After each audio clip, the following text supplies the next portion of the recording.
ammas tanima gabree jechuun nama dhiiga namaa dhangalaas nama dhiiga nama meeqaa tuuti.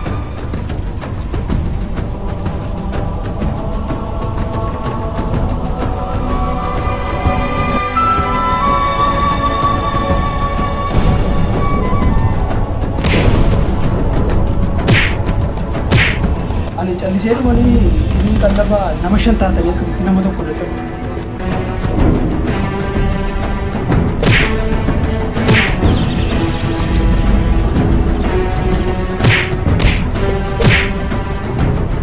Tulluu waan gootan gochuu qabu.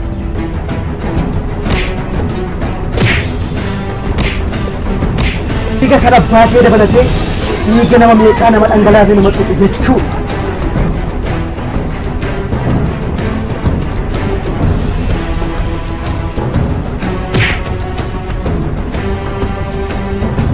Ilmoo koo daraa inni irraanfatiin gumaa kee inni irraanfatiin gumaa.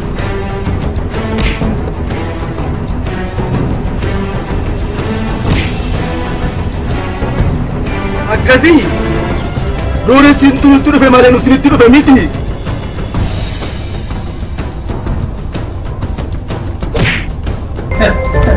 Lulu.